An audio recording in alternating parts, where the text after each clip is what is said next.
in this world of wonder.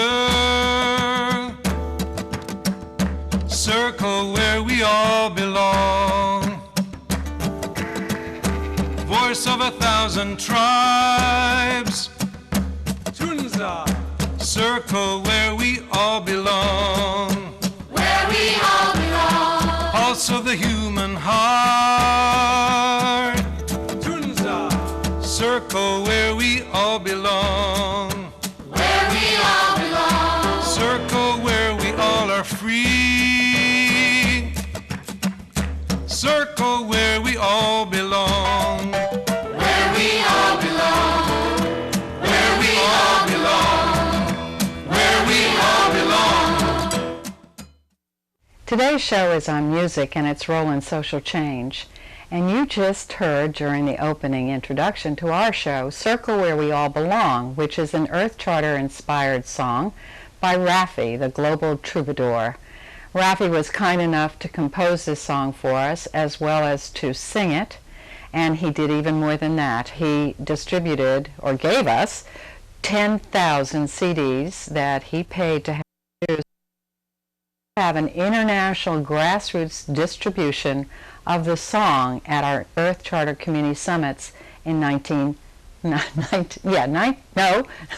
second, I'm really off, 2003.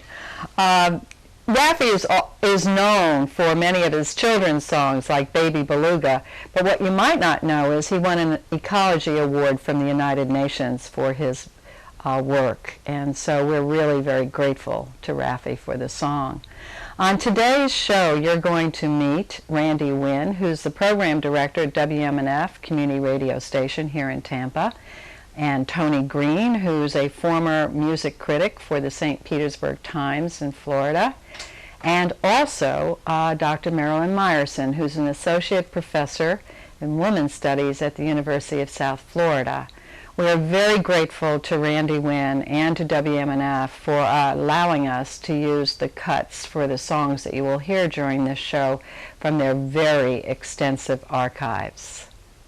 Hi, I'm here with Randy Wynn, who is Program Director for WMNF, our community radio station here in Tampa. Thanks, Randy, for being here. It's great to be here. Of course it is. It's your place. I was going to ask you, to begin with, just to say a few words about WMNF and what it is. WMNF is an independent, listener-sponsored community radio station, 70,000 watts. We've been here in Tampa for almost 26 years. Wow.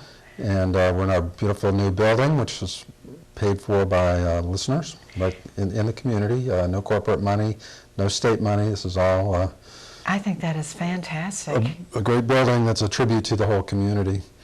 And the mission of WMNF is to celebrate cultural diversity and promote peace and social and economic justice, environmentalism. And so it's an Earth Charter station. It's an Earth Charter type station. Yeah, it definitely is.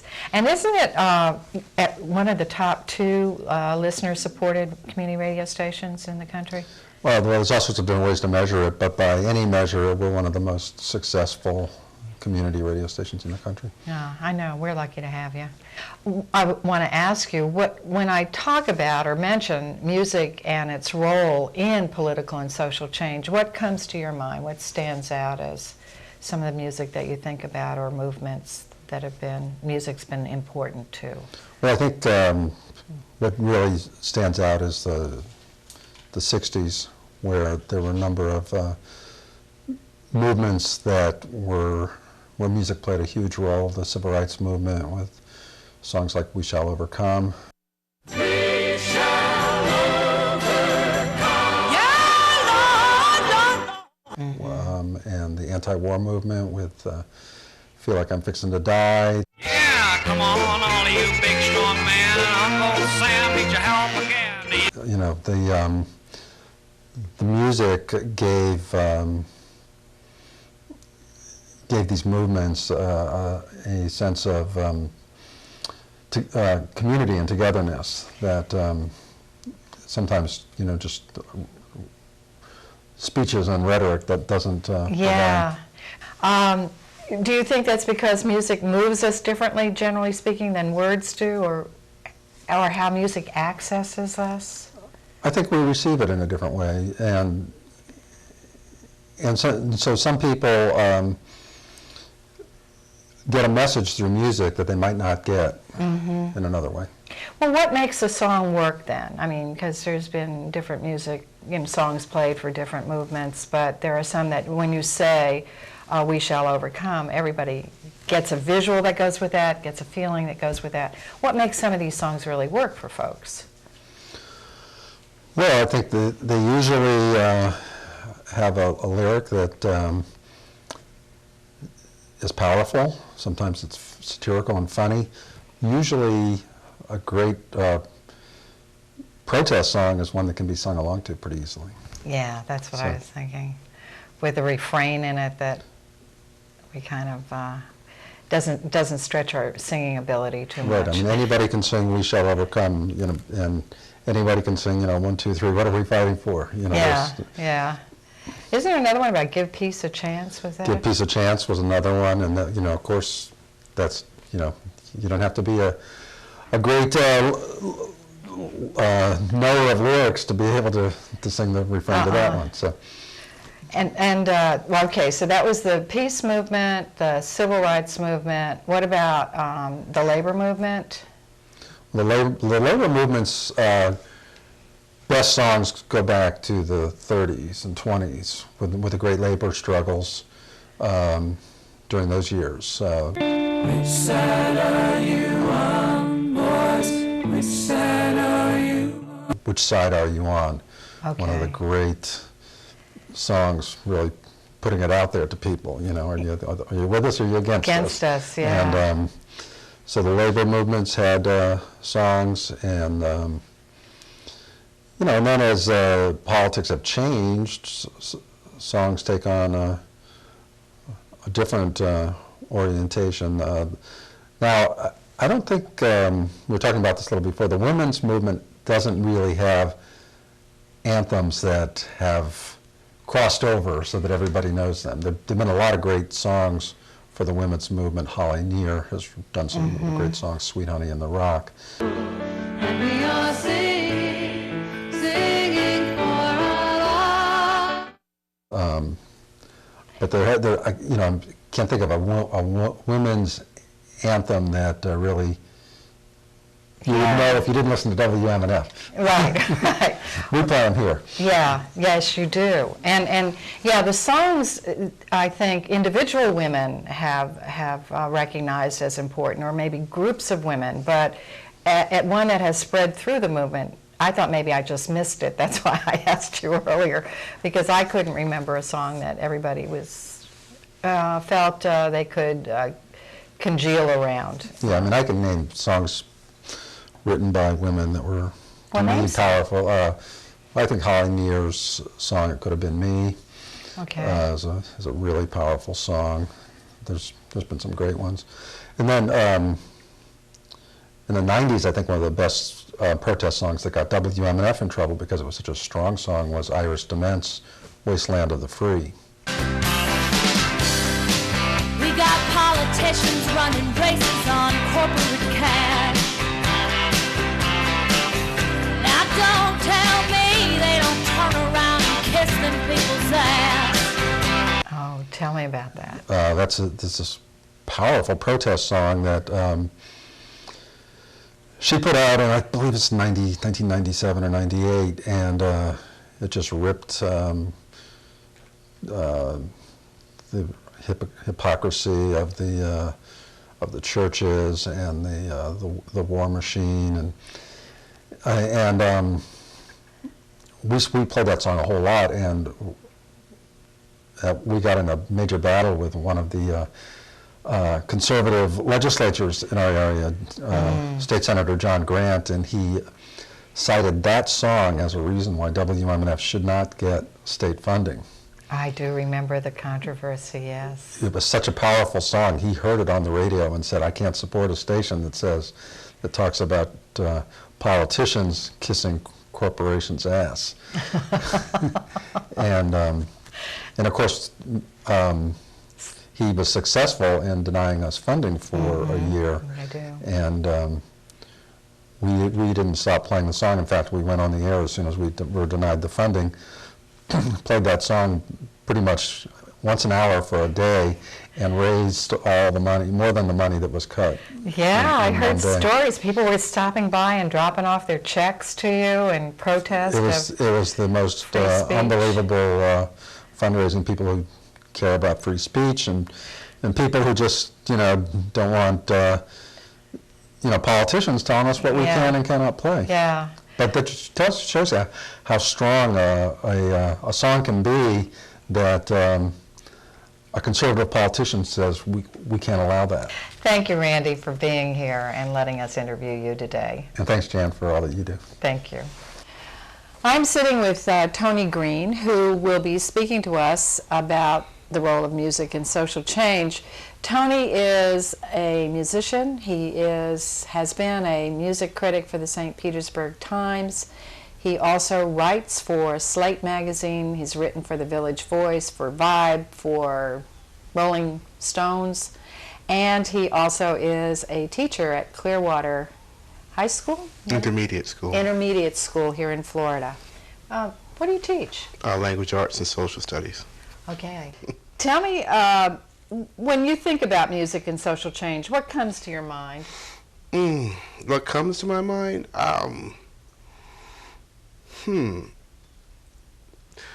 Rhythm and motifs. Those are two things that come to my mind, because one of the things that I think that when you ask me what makes a song affect social change, the song itself, in my opinion, doesn't really affect the change. It's qualities of the song that allow for mass participation and allow for collective bonding are the things that make it something that not so much an agent, but more of kind of like I don't want to say an emollient, a lubricant towards because one of the things that really a lot of the times people overlook when they talk about music is the effect of the music itself. Well, for example, I remember I was talking to J.D. Considine, who is great music critic, lately of the Baltimore Sun, one of the best, and now he's living in Canada, and I think he is. But he was talking about a different way of writing about music, and he used the example of Bob Dylan. Bob Dylan is someone who is known as someone whose lyrics are the thing that people talk about more than anything else. He went into the Far East, and he ran into a bunch of people who didn't speak English at all, but loved Bob Dylan. And they said that, well, how can you like Dylan when you don't know what he's saying? Just listen to his voice. You can tell by the way he's singing that you know what he's trying to say. So, I mean, and to me, what makes social change is there has to be something in the music itself, like We Shall Overcome is a song that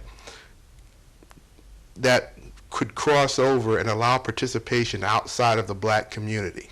I mean, I don't think that, I wouldn't want someone to attempt to sing anything like Mahalia Jackson sang, I mean, you know what I'm saying? Take my hand, precious Lord. Yeah, that would work, but that, you know what I'm saying? There's just some things that are generic to the point where, I wouldn't say it didn't have the crossover appeal, but it was something that allowed people who were not necessarily part of the black community to sing along with, and that was a vehicle, and things kind of, it lubricated the relationships and made things easier, but, You're right, Tony, because when you mentioned the crossover of We Shall Overcome, I'm thinking, it wasn't that long ago that I was at a gathering around economic justice issues, and we closed the gathering with standing together and singing We Shall Overcome. It's become almost a hymn for other like-minded endeavors. Yeah. I think you're right. I think it's something that, to a large extent, is an example of usually when I think of folk art starts at ground level and goes up. This, to me, in my opinion, was something that kind of trickled down. It was a song that got a lot of exposure through Martin Luther King and the civil rights movement, and I think that, you know, it became kind of a semiotic, you know, item where just by singing that song you were announcing that you had solidarity with this particular movement. But to me, I don't ever remember anyone singing that song in church. I mean, I don't, you know, I remember it as one song that we sung, but it wasn't the song. I mean, we would sing like Lord Help Me to Hold Out more than that. You know, we might sing Andre Crouch, you know, Oh Happy Day or something. Those are songs that when I was going, you know, go to church with, you know, my grandparents in Goldsboro, North Carolina. Just don't ever get stuck there. But those are the songs I sing, and I don't ever remember that. So to me, that was a song that caught on. I don't think it was specifically kind of said, we're going to pick this particular song. But I think it's a song that kind of caught on because of the qualities I spoke of before, is that it didn't, you know, there's just some songs that, you know, if you're in the black church, there are certain qualities you have to sing them, you know. No, there seems to be events that do. We just had the Live Aid concert with many musicians singing songs and about what is going on in Africa. But that's a standalone event. It is really it's not a movement. Yeah. Yeah, very interesting. It's a very, you know, it's, you know, it just seems to me when I think about all the things that came out of Live Aid. I mean, they had boycotting Sun City, and they had a video for boycotting. They had a Feed the World, and and then. Right. You know, he had, you know, it was one of those things that just didn't seem to have a whole lot of staying power. I think the purpose seems to be, as far as I'm concerned, to really raise the awareness generally about what the issue is, and then hope that people on their own will advocate or do whatever they need to. You see, I think the landscape has changed drastically, because in the 60s and 70s and even in the 80s, what you were looking at was a level of awareness that was nowhere near. Now, I'm not saying social awareness, just awareness of what's going on. Before, like the internet, you know, you could say something that people were dying in Africa and people would be like, I didn't know that. Now people know. So the question is, it's a much more difficult task because there's not the shock value of that. I mean, people... Yeah, it's like, of course, I mean, they know that stuff's happening in Africa. If you watch CNN and if you stay on any halfway decent news website for 5 minutes, you're probably going to hear something about it at some point.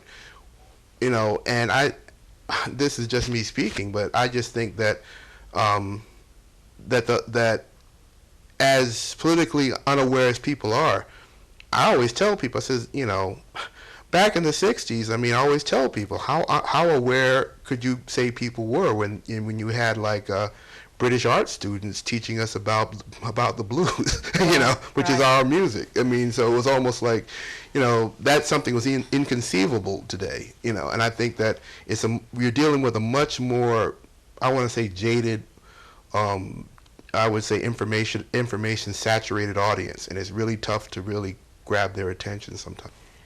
Thank you, Tony, for being here. Okay. I'm here with Dr. Marilyn Meyerson, who's Associate Professor and Graduate Director in the Women's Studies Department at University of South Florida in Tampa. Thank you so much. My pleasure, Jan.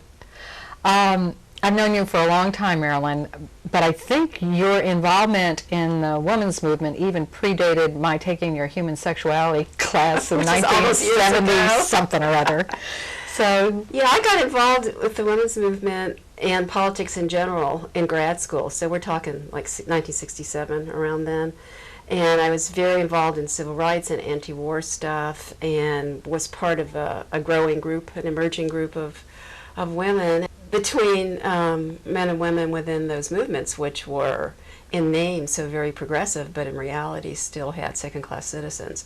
And I started to read stuff. This was like underground press at the time, and friends from New York would send me. I remember an article called I Am Curious, No, I Am Furious Yellow, which was a takeoff on the movie I'm Curious Yellow, if you remember that, which was an attack on how women were represented in pornography. So I began to read this stuff, and as a grad student, I felt schizophrenic. I was in the classroom learning all this wonderful abstract philosophy, and then I was on campus marching, get the cops off campus, marching to end the war, and reading all this wonderful stuff about the women's liberation movement. So I got a bunch of people together and we said, let's teach this stuff. We had consciousness raising groups. We read the stuff. The energy was high. I can feel it again. I know, I talking can to see it you. in you right now. And I started teaching. We were co-teaching in those days. A bunch of grad students, a course on, I forget what we call it, Contemporary Women in Society. And I taught with Allison Jagger, who's gone on to become probably like internationally foremost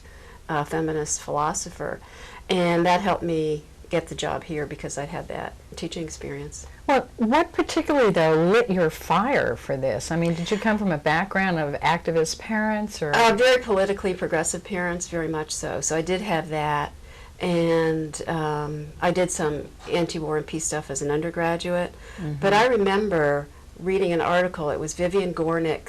What was it? The next great moment in history is ours. I remember where I was, and this is 30, however many years ago, and just the proverbial light bulbs went off. This was my life. This was a whole new way of looking at all these things I didn't have answers for. Why did this stuff happen at work? Why did this stuff happen in relationships? And all of a sudden it was like, oh my God, or my goddess, and I got to spread this word.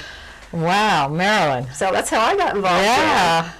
It was so exciting to see women come into their own with their storytelling in those consciousness groups and the support they gave one another. Right, and the connection that the personal is the political, so Right. it opened the door to analysis of oppression, and oppression on the one hand and celebration of our agency on the other. Yeah. That was oh, wow, gosh.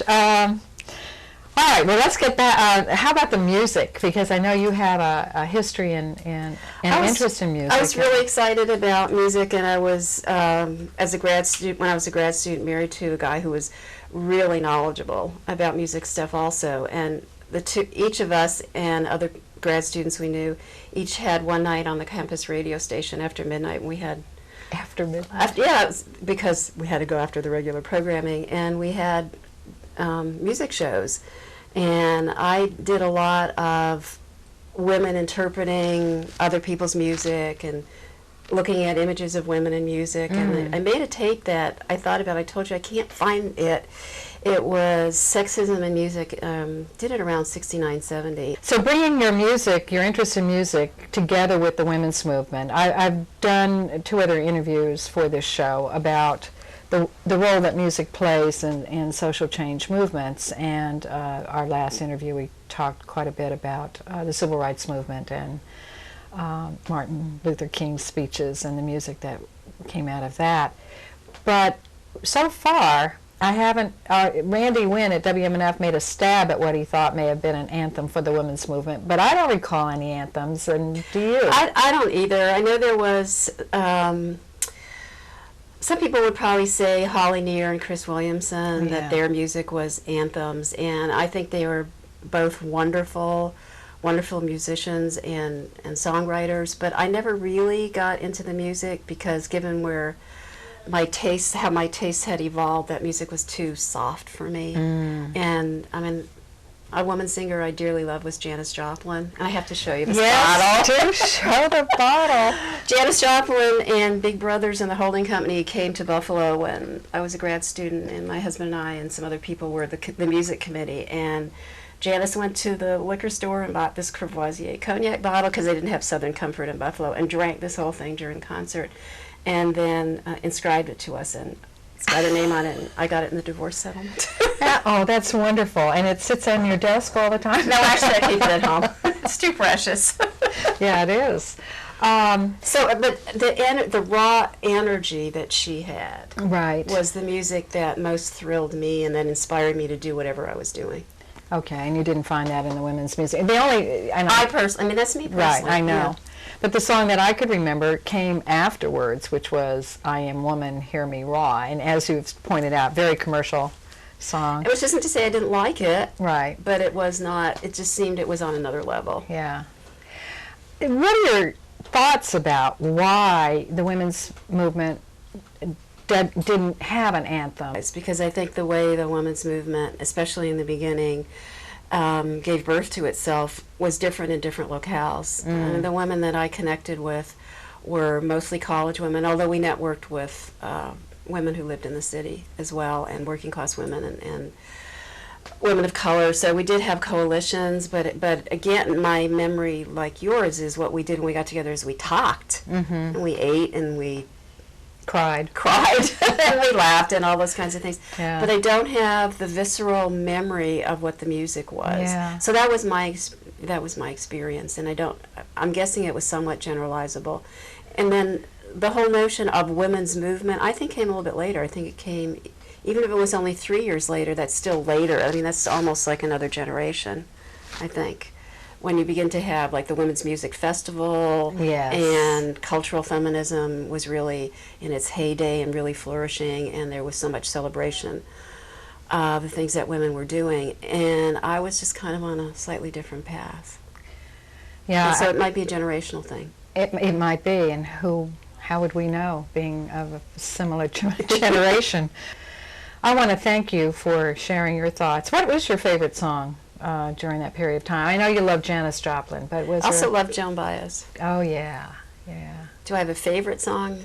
I'd have to think more about Yeah. that. I think it's hard to have a favorite. It depends upon what you're doing, where you are. Absolutely, yeah. Yeah. But thanks for being with us today, My Marilyn. pleasure, Jan. Talk to you later. Okay.